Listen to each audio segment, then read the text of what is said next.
Hey guys, Brian delivers you the goods here. I'm returning to you for the worst movies of 2019 video that I said I was going to do. So I'm going to discuss from 20 to 1 what movies are on the list and let you know my thoughts on each movie. So let's dive into this review or video. Uh, Starting at number 20, we have Bombshell. I actually reviewed that yesterday and it was a letdown. At least it's not the worst movie this year, like the really, really bad worst movie. But I don't know. This movie just, uh, it was a slow burner mostly. And Charlize Theron as Megan Kelly, it's like her performance in it was iffy. Like, she was kind of prissy and kind of a bitch. The actual Megan Kelly, I think, is like that, but I don't know. I don't know her. I don't know her personally, but I don't want to make accusations saying that she is, but come on, guys. This movie is just horrible. And at number 20, we have Bombshell. Number 19, we have Wonder Park. Now, it's been a little while since I've seen this movie. This girl has to save the Wonder Park place from these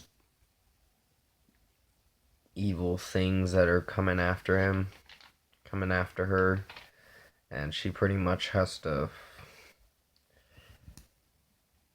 well, just save the park. And she goes to the imaginary land or gets transported there somehow, magically, and the movie takes off there, and it's not good. It was let down. But at number 19, we have Wonder Park. At number 18, we have Charlie's Angels. Sorry that I can't talk too much about certain movies. It's just been a little while since I've seen most of the movies this year because there's been a lot of really bad movies this year. But yeah, number 18, we have Charlie's Angels. Yeah, this movie was horrible. It went pretty fast. Kristen Stewart in the movie, I don't know, she was just not a great actor, but I guess her role was okay. Wouldn't say she's the best actor that I know of, but her role was iffy to like. And Patrick Stewart's in the movie, and he plays the bad guy in this movie. You find out later towards the end of the movie that he plays a bad guy, trying to corrupt the angels and trying to stop them and take over the world mostly. And Elizabeth Banks is their boss or whatever, and they pretty much have to save the world from men.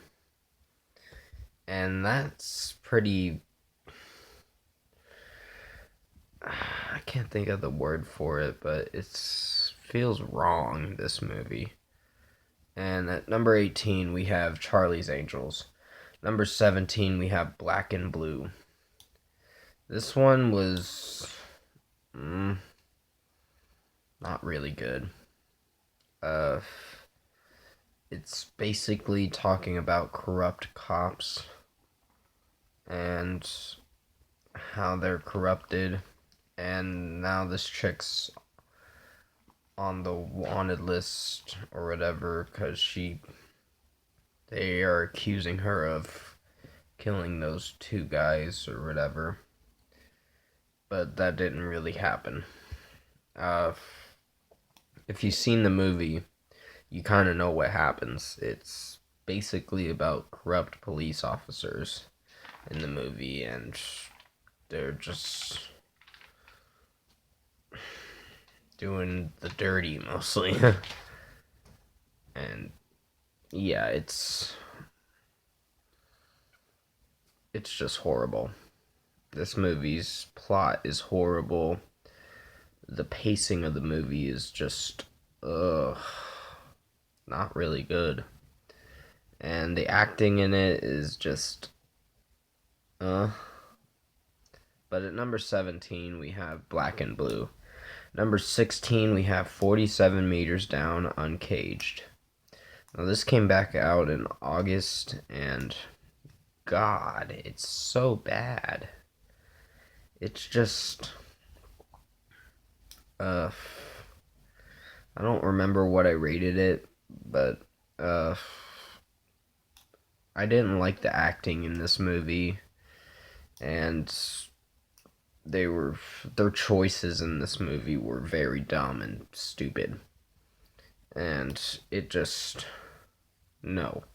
This movie's horrible. In my opinion, I hated the first one, and I hate the sequel too. The first one was just really dumb. Their choices in it were really dumb.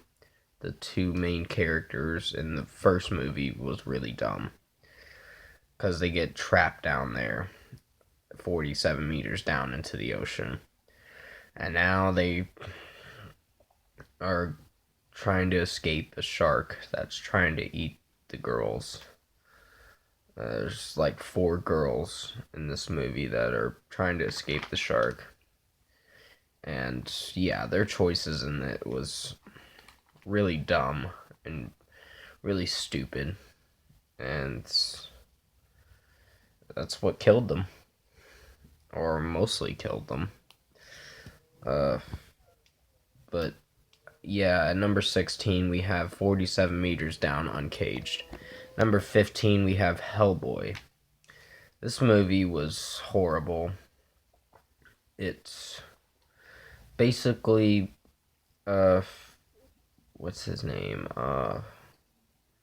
Not Ron Perlman. The guy who played in Stranger Things, David Harbour. That's who it is. He actually wasn't bad as Hellboy, but it's the other actors that weren't that good. And the chick who played in Resident Evil, sorry, my memory's vague on actors' names, so I really apologize for that. She was the main character that played Alice. You may have to remind me in the comments below what her acting name is again, because I completely forgot. I'll probably remember it eventually, but yeah, this movie was trash. And at number 15, we have Hellboy. Number 14, we have Dark Phoenix.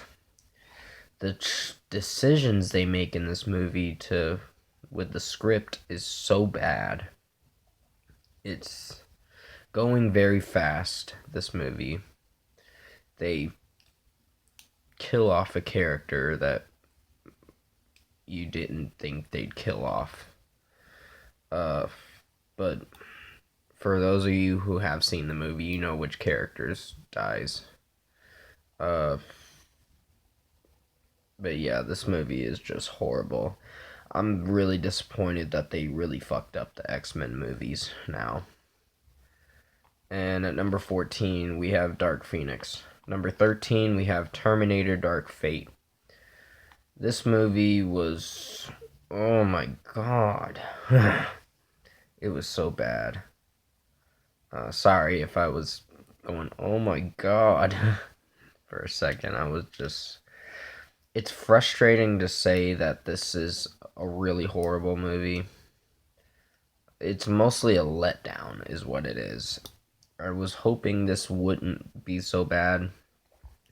What they did was, if you've seen the movie, they killed off someone who was important in the movie and that they were trying to protect, and one of the Terminators killed him. It's a guy that dies, or a kid that dies. You kind of know who I'm talking about. If you've seen the movie, you know who I'm talking about.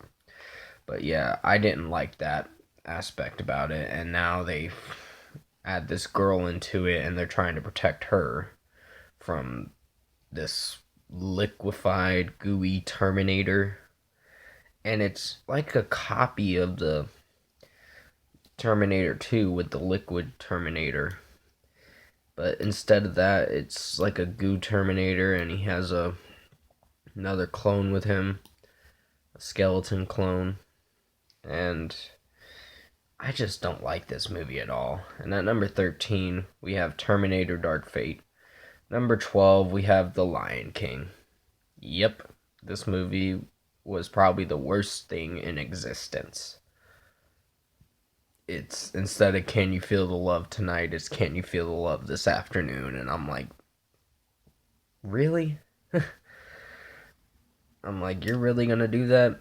You should stick with this, what the original story was going for. Yeah, they don't add anything new with this movie, and I was disappointed with that. It's basically the same copy of the original, the animated original one, which I get, but it just made it so bad the way the lions were talking, and it was horrible. I just, there was one scene where I cried where Mufasa dies, and yeah, I cried at that scene. I was really touched by that scene. I still am. But this movie is just trash. Because of the lions talking is what made it really bad. And the other animals too talking. It just, no. I didn't like that. Number 12, we have The Lion King. Number 11, we have Captive State. This movie, I can't remember what it was about, but it was mostly John Goodman was in it, and his acting in it was, but yeah, this movie wasn't good. And at number 11, we have Captive State. I'm sorry that I couldn't discuss more about it. I gotta end the video here. But comment below. Let me know what you guys thought of the first part for the worst movies of 2019 video. And if you like this video, comment below and let me know your thoughts on it. Tap a like on this video if you liked it. Subscribe to my channel if you can to support the channel. I will be returning to you for the second part of the worst movies of 2019 video. So definitely stay tuned for that. I hope you enjoyed it. I'm sorry that I had to cut it short. I didn't talk much about Captive State. I just really didn't like that movie. And in the next video, I'm going to be talking about the really bad movies that came out this year. But yeah, thanks for watching this video. I hope you enjoyed it, and I'll see you in my next video.